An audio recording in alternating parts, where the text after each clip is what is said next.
sabes que nadie vuelve, pero no lo sabe el mar. Lo digo por si regresas, si las olas lo sabrán.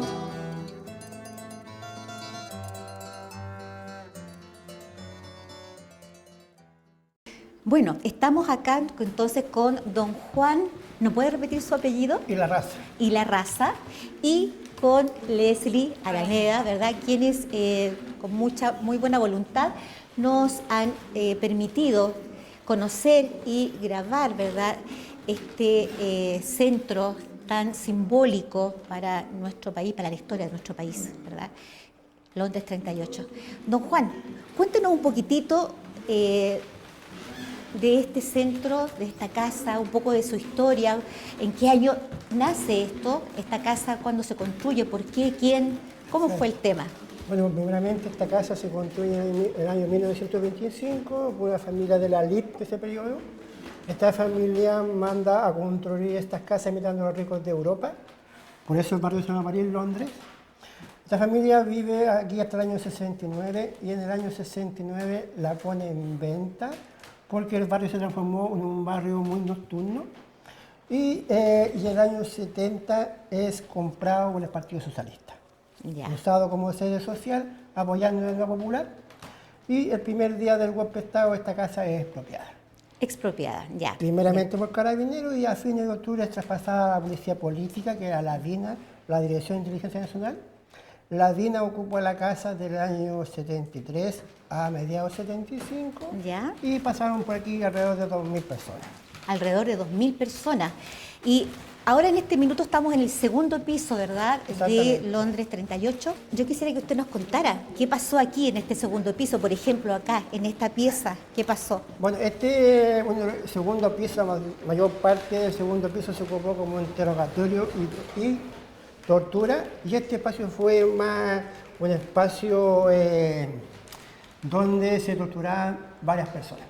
Por ejemplo, voy a decir padre, hijo y hermano. Simultáneo se llama este espacio. Para provocar... Claro, para poder quebrar a uno u otro. Y poder delatar a los compañeros. Claro. Y esta es la gran sala, y aquí al lado tenemos una sala más pequeña que también fue utilizada... Por eso, en la mayor parte se ocupó como interrogatorio.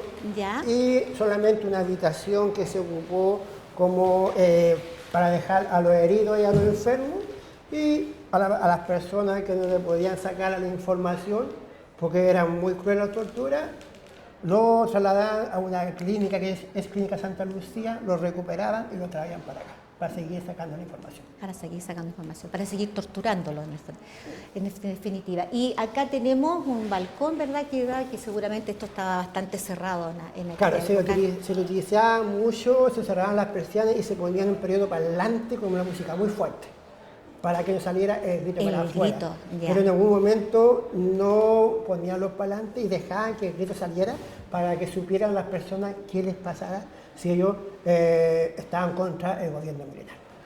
Ya, qué fuerte. Seguimos caminando por acá y aquí hay una pieza pequeña, es un pasadizo parece, ahí al frente hay una pieza... Ese al fondo es la habitación que se ocupó para poder dejar a los heridos y a los enfermos. Ah, ya, que es más o menos parecido a lo que estábamos hablando recién. Ok, salimos por acá. Vamos a salir por acá nuevamente y tenemos la misma... Pero esta era la sala que se ocupaba para dejar a la gente con delicada salud y la tortura más cruel. Este era el espacio. Es decir, llevaban a las personas a la clínica para recuperarse y volvían con ellos acá y seguían en la tortura. Según la persona que estaba torturando, porque igual se dedicaban como físicamente a sacarle más información a la gente que tenía un gran puesto en la militancia, gente importante de la militancia. Ah, ya, perfecto. Claro. Ya. Porque ellos eran como que a ellos les sacaban la información. Más importante, como ellos tenían el conocimiento de las direcciones de los compañeros. Claro. Seguimos caminando, tenemos otro lugar donde podamos conocer y visitar don Juan. Bueno, igual se ocupó un interrogatorio, pero este espacio es muy importante por un poema que escribió la compañera. Ah, a ver, eso es interesante. Esto es carta escrita por Muriel Dokenford. ¿Me puede contar un poquito de esto? Bueno, yo tengo lo que he podido indagar. Esta compañera tenía 3, 4 álamos, ella estuvo aquí, después pasó para allá, y ella escribió este poema en un papel de la quería de cigarro. Ya. Y se pudo recuperar, y aquí se visibiliza lo que ella escribió. Ya. Es bien fuerte. Sí.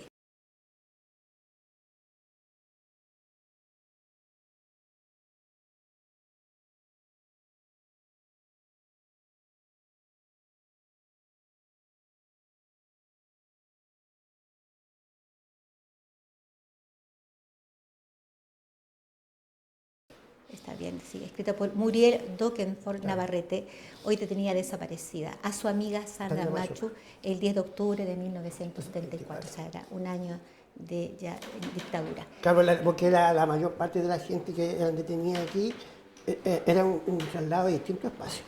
Por ejemplo, me explico, si en Villa, en Londres 38, estaba compañero, yo era reconocido allá en Tejas Verdes, en vez de que alguien denunció un compañero que estaba aquí, lo mandaban para Tejas Verdes, después lo devolvían para acá.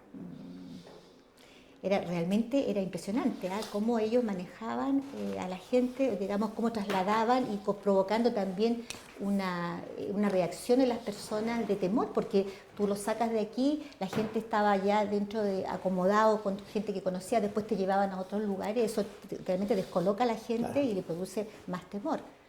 Y aparte de esta pieza que tú nos dices, ¿cómo tenemos otra pieza donde visitar? Cuidado. Bueno,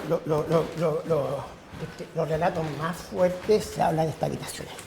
¿De estas dos? De estas dos. Ah, de estas, ya. Claro, ¿Por qué, Juan? A ver, cuéntenos porque por qué. Se dice que aquí estaba la parrilla. Ah, ya, ok. ¿Qué pasaba aquí, Juan? Cuéntenos. Bueno, lo que la parrilla era la parte más cruel de la historia militar, de la corriente, claro, por eso la mayor parte de las personas que vienen a este espacio les cuesta mucho estar en esta habitación. Me imagino, me imagino.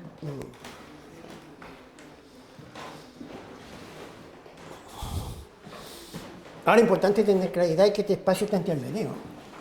¿Ya? ¿Cómo intervenido? ¿Qué quiere decir? Blanquearon la casa. Por ejemplo, si te das cuenta, no es el mismo piso que tenemos allá. No, ese es parquet y estas son tablas. Claro. Ya, es decir, que lo cambiaron. Claro. O sea, debe haber habido aquí quizás ¿Qué piso?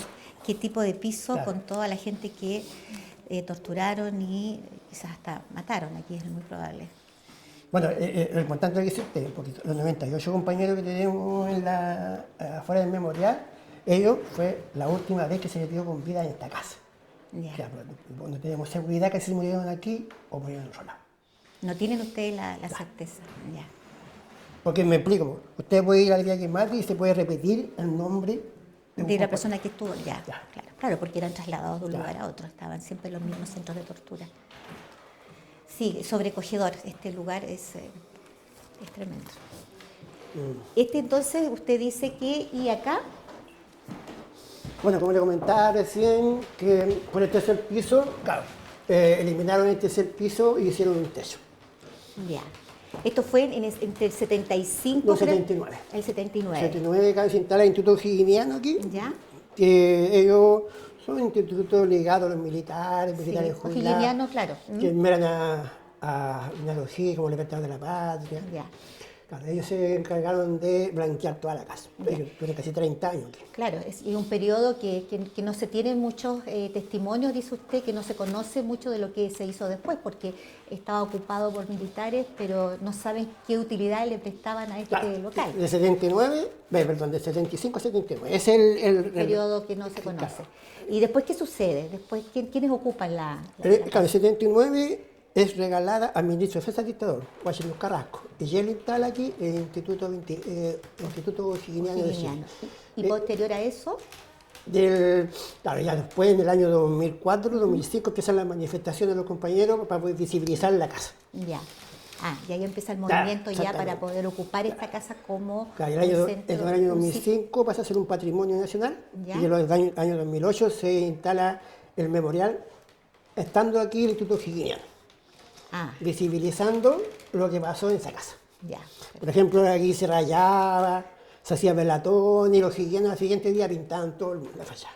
Es lo que sucede con muchas casas que fueron ocupadas justamente como centros de tortura.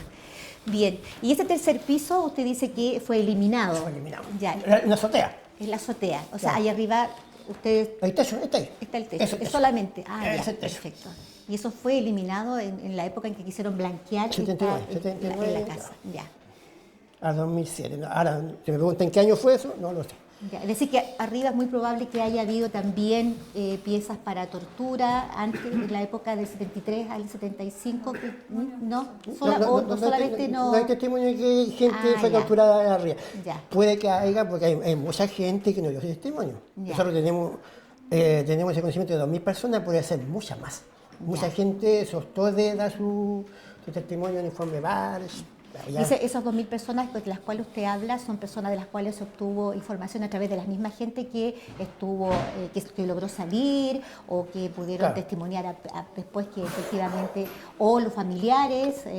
¿Cómo se consigue esa estadística? Bueno, la mayor parte de las personas que tenemos testimonio reconocieron la casa porque al ser una sede del Partido Socialista había muchos compañeros que pasaron aquí que conocían su casa.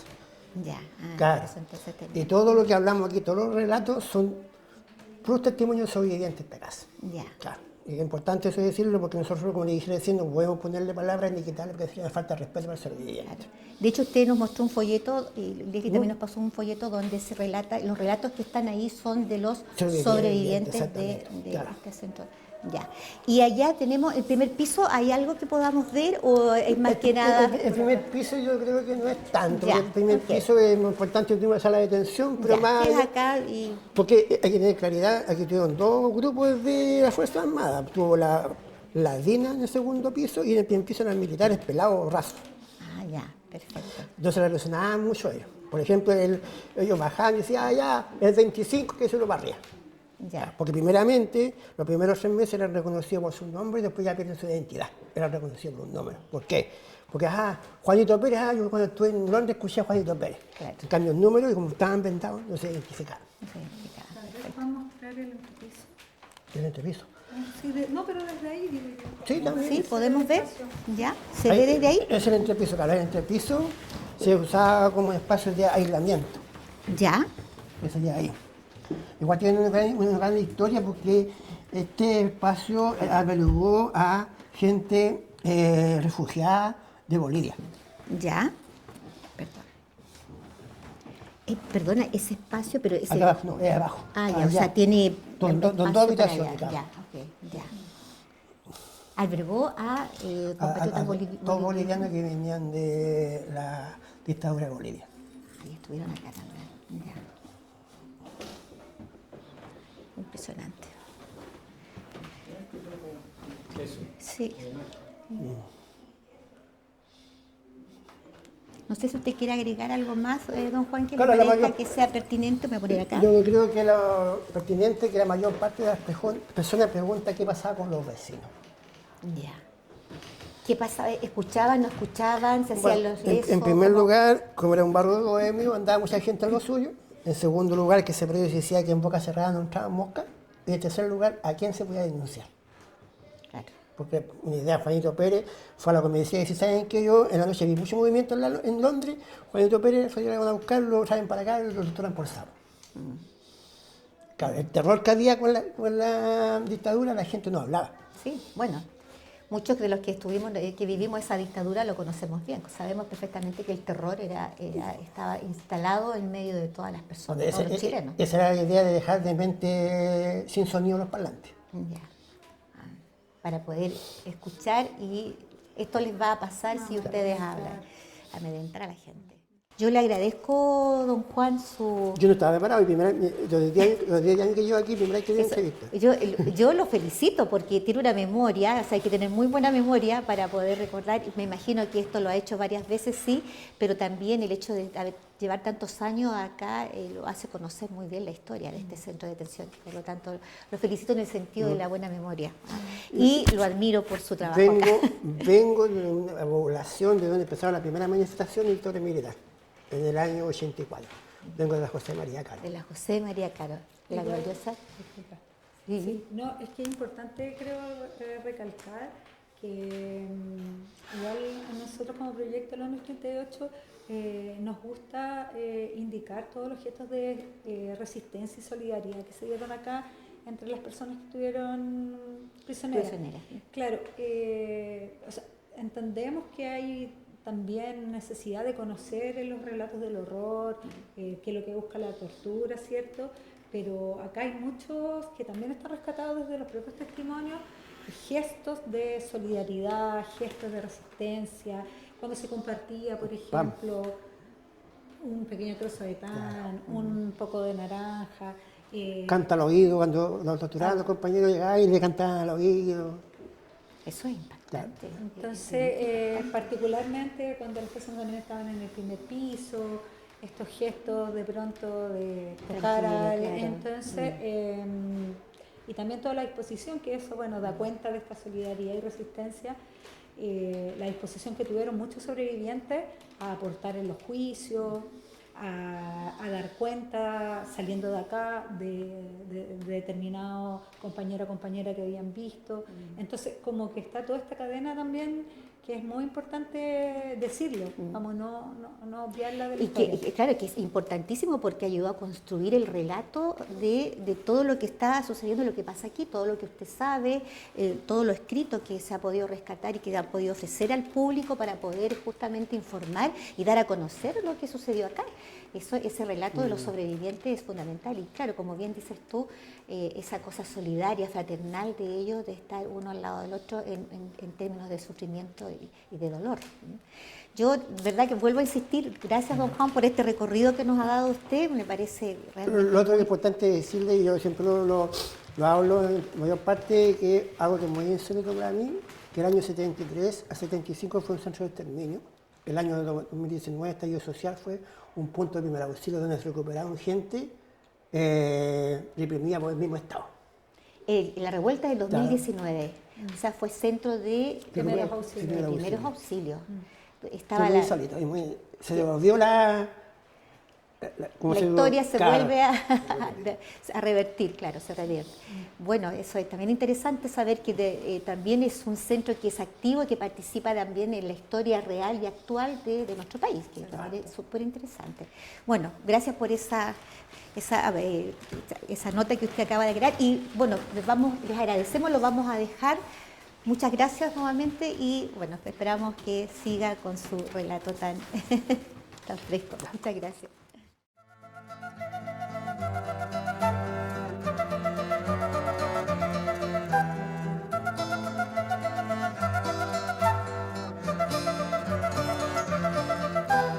Tú sabes que nadie vuelve, pero no lo sabe el mar. Lo digo por si regresas, si las olas lo sabrán.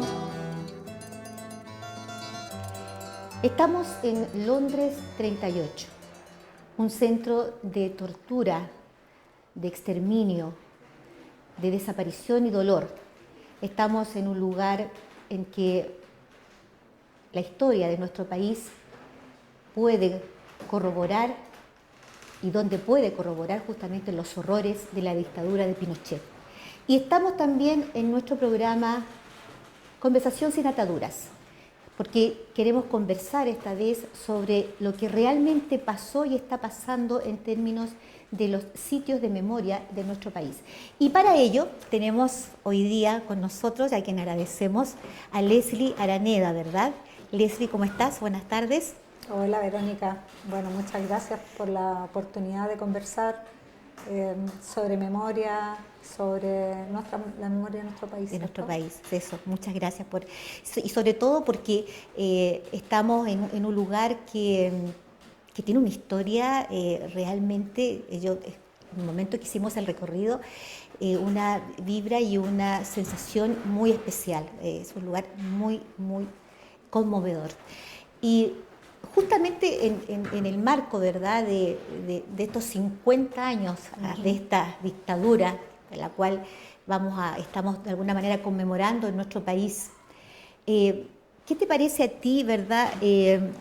¿Cómo ha sido la participación del Estado? ¿Qué balance puedes hacer tú como agrupación Londres 38 de la participación que ha tenido el Estado, ¿verdad?, en la promoción de los derechos humanos, por ejemplo, en términos de educación pública o en otras áreas? ¿Qué te parece a ti? Bueno, como dicen, son 50 años, pero los años son 50. Sí, justamente. Es importante que existan sitios de memoria como Londres 38, cierto que es uno de los pocos sitios de memoria que cuenta con un aporte presupuesto del Estado para poder funcionar, pero es una realidad excepcional en los sitios de memoria de este país, por ejemplo. Y eso da cuenta de lo poco que ha hecho el Estado en relación a la memoria y en relación a otros ámbitos como la justicia, la verdad, la reparación y también sobre las garantías de no repetición. Tal como conversamos, el Estado ha sido muy débil y ha promovido muy pocas iniciativas desde el año 90 hasta ahora. Perdona, ¿cuántos sitios de memoria tenemos nosotros en nuestro país? Son más de 1000 sitios de memoria que han sido identificados, desde comisarías, cuarteles de la Policía de Investigaciones, sitios que fueron apropiados por el ejército, por los organismos de represión a nivel de todo Chile, desde el norte hasta el sur. Recordemos que islas, lugares a lo largo de todo el país. Todo el país, sí. Claro. Y no todos los sitios están reconocidos como sitios de memoria histórica. Son muy pocos, me parece, los que tienen el apoyo efectivo del Estado. Claro, hay un porcentaje además que han sido ya reconocidos como sitio de memoria histórica, que son un porcentaje menor, que no lo manejo, y dentro de esos lugares que son sitios de memoria histórica es un grupo muy pequeño que además reciben algún tipo de financiamiento de parte del Estado. Ya. También es importante decir que Londres 38 es uno de los pocos, de los 4 grandes sitios de Santiago que permanece todavía en pie. Que eso también es interesante, pensar en que la Villa Grimaldi fue destruida, la casa de José Domingo Cañas fue destruida también. Entonces, también eso permite... Los hornos de Lonquén también fue destruido. ¿No se puede considerar como sitio de memoria eso también? No directamente. Ahora sí, actualmente hay agrupaciones que están en torno a Lonquén, a Cerro Chena y a distintos otros lugares. Sí, a nivel de... respecto al rol de estos últimos 30 años, ¿cierto? También es muy importante señalar que la mayor parte de los desarrollos de actividades de memoria, de justicia, de verdad, tienen que ver con los movimientos de víctimas directas, de familiares, de sobrevivientes, de organizaciones de derechos humanos, de organizaciones sociales, porque incluso la recuperación de Londres 38, el gran componente es la denuncia de las organizaciones para que este lugar primero sea reconocido como un sitio de memoria, luego sea convertido en un espacio como el que es hoy día. No es un regalo del Estado, que en ningún caso. Es la presión popular que siempre es la que produce cambios, ¿verdad?, importantes para nuestro país. Las grandes personas que han permitido que se articulen, se abran juicios y procesos judiciales han sido los sobrevivientes, han sido los familiares y han sido también las organizaciones. Pensemos que en el gobierno de Patricio Aylwin, bueno, se convocó a la Comisión de Verdad y Reconciliación, ¿cierto? Sacó el informe, unas reparaciones abiertamente insuficientes, ¿cierto? Y luego de muchos años se abrió recién la Comisión para la Prisión Política y Tortura, que además no calificó a todas las personas, que mantiene el embargo y el secreto, que no se puede acceder a esos testimonios, elemento muy importante que también ha levantado la ONU 38 y otras organizaciones en el acceso a la verdad. Y este gobierno, que es un poco más liberal, ¿verdad?, que tiene una tendencia un poco más de izquierda, ¿no ha tenido algún tipo de gesto en términos, porque cómo es posible que todavía haya secretos que no se pueda levantar, por ejemplo el informe Balich, el rating, de los cuales hay mucha información que se desconoce? ¿No existe un tipo de gesto de alguien o de algún gobierno que haya pretendido levantar el secreto de estos archivos? La verdad es que han habido iniciativas de nuevo, que son iniciativas de organizaciones sociales, como la campaña No Más Archivos Secretos, que se levantó, y hay otras organizaciones como la Organización de Desclasificación Popular, y algunas iniciativas muy puntuales para que los archivos se abran. Recordemos que eso también, ese embargo fue dado en el gobierno de Ricardo Lagos, un gobierno de izquierda, y se estableció además de una manera muy mañosa ese embargo, asumiendo que la protección a las víctimas, que es el principio que se establece como para no abrir estos archivos, para mantenerlos con este embargo los 50 años, pero son muchas veces las mismas víctimas y los mismos testimoniantes los que indican que nunca se les preguntó si estaban de acuerdo con que esto fuera secreto. Y por otro lado, a propósito también del tema del secreto, del acceso a los archivos, la mayoría de las personas que son sobrevivientes siempre han dado testimonio, o sea, fueron incluso capaces de dar testimonio en circunstancias súper adversas, como era recién saliendo de un centro de detención exterminio como Londres o como otros, y comenzaron rápidamente, ¿cierto?, a denunciar, también con la idea de proteger la vida de las personas que seguían presas. Entonces, es como una paradoja pensar que las personas que dan testimonio no quieran que esos testimonios se sepan.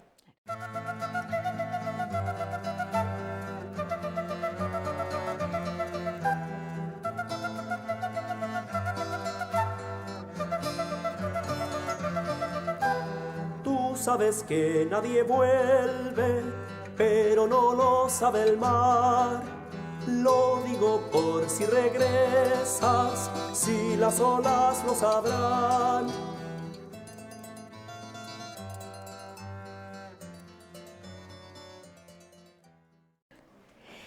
Y con respecto justamente, porque ahí tú sabes que la nueva Constitución se está redactando por una derecha bien conservadora, en este minuto bastante conservadora, y en uno de sus articulados existiría la posibilidad de que hubiese objeción de memoria, ¿verdad?, para los padres y apoderados en términos de no recordar o de estos hitos históricos que son importantes para la historia de Chile, porque te estamos defendiendo la memoria, ¿verdad?, para que esto no vuelva a ocurrir. Entonces, ¿qué te parece a ti estos articulados que se están construyendo en la nueva Constitución, que es un retroceso enorme y que perjudican justamente la memoria de nuestro país?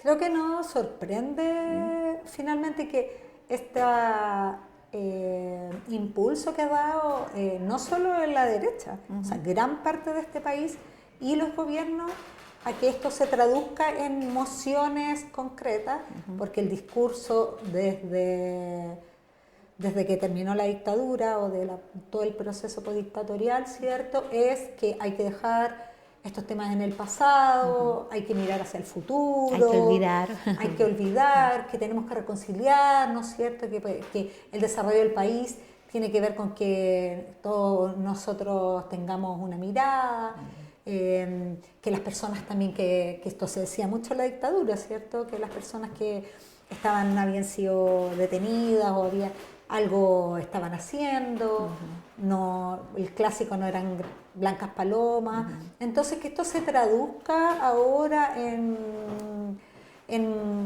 cuestiones como mociones para la nueva constitución, que pienso que no nos debiera sorprender, sino que lo más complejo es el piso que existe para que estas mociones puedan ser puestas y lo favorable que se presenta a nuestra sociedad a recibir este tipo de propuestas. Exactamente, estamos viviendo justamente un minuto en que la gente acepta con mucha naturalidad todo este tipo de propuestas de una ultraderecha que está dispuesta a defender obviamente los beneficios de su élite política y empresarial.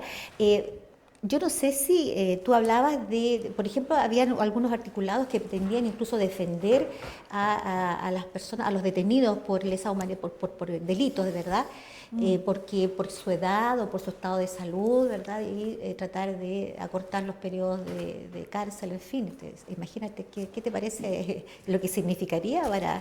Bueno, como mencionábamos, ¿cierto? Porque hay una deuda enorme de parte del Estado, todos los gobiernos postdictatoriales en materia de memoria, pero mucho más en materia de verdad, en materia de justicia, ¿cierto?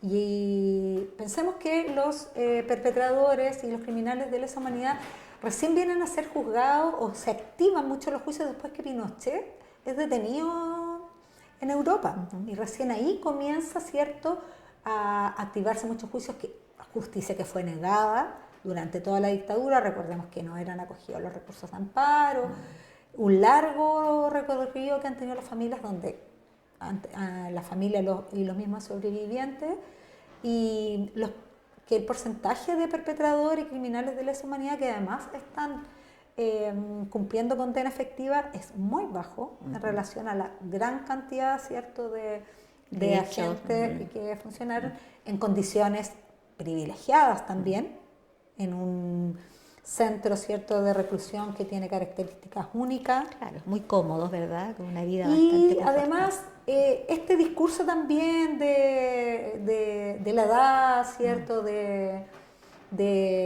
los pobres viejitos, de la enfermedad, también viene instalándose hace mucho rato. Sí. Ahora de nuevo se transforma, ¿cierto?, en una propuesta concreta que la presenta un exmarino, muy cercano a Merino, que bueno, que las personas mayores de 75 años no deban cumplir cárcel efectiva.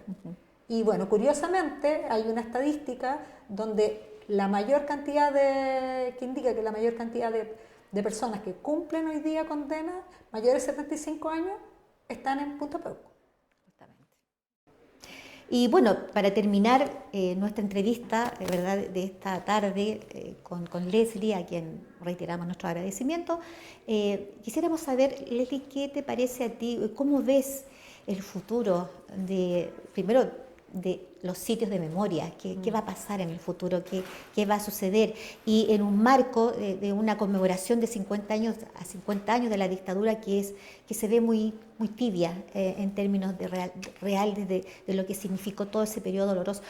¿Qué crees tú? ¿Cómo ves ese futuro para los sitios? Sí, desde el 88 somos abiertamente críticos a esta conmemoración, ¿cierto?, como débil o deslavada, bastante, ¿cierto?, insípida, desde la propuesta del logo que presentan como esta especie de flor, remolino, de colores. O sea, y eso también da un indicador de lo que es para este gobierno esta conmemoración, ¿no?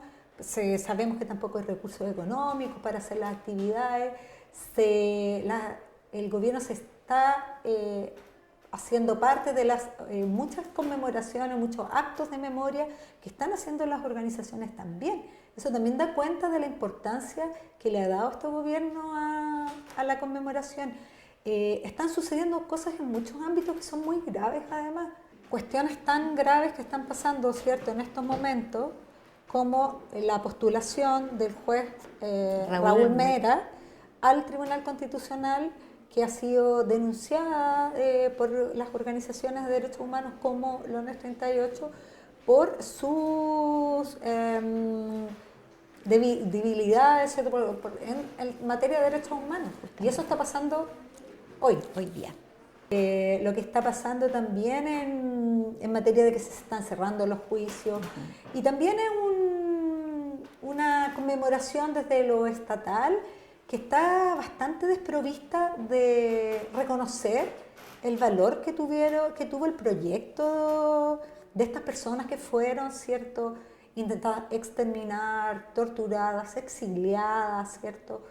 Una cuestión que se dio a nivel tan masivo. No se habla de esos proyectos que se portaban, no se habla de lo que fue también el proyecto de la Unidad Popular, como algo que en verdad, bueno, las violaciones a los derechos humanos, qué mal, pero bueno, vaya que la dictadura lo hizo bien en materia económica. Tampoco se habla de esos efectos, de los efectos que tenemos hoy día en materia de salud, en materia de previsión, en materia de vivienda. Entonces, como todo esto tratando de hacer, como qué pena que hubo violación a los derechos humanos.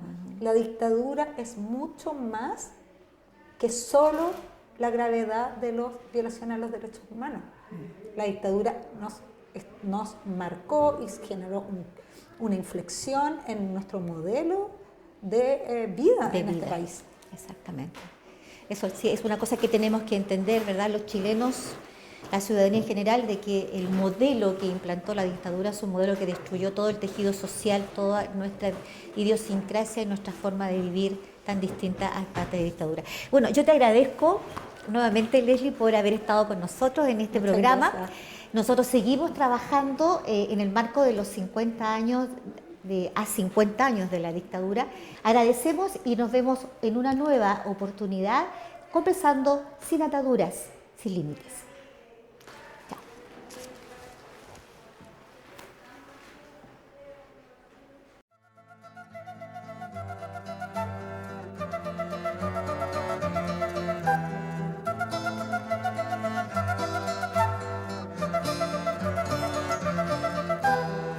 Sabes que nadie vuelve, pero no lo sabe el mar.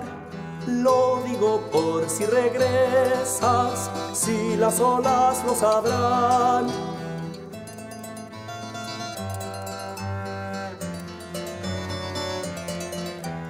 Cruzo de noche el océano volando. ¿Quién volverá? Te has muerto si no te miro. Si te miro no estás. Cruzo de noche el océano volando. ¿Quién volverá?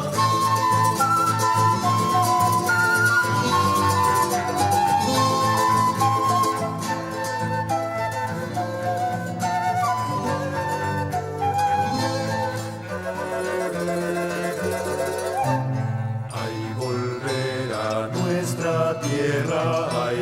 Con un reloj que retrasa las lágrimas del llorar. Ay, volar mares extraños, rostros de extraño mirar. Ay, volver a nuestra tierra. Ay, viajando para encontrarte y hallar que no estabas ya.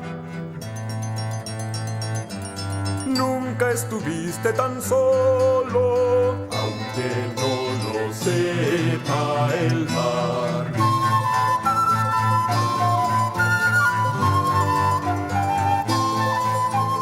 Tú sabes que nadie vuelve, pero no lo sabe el mar.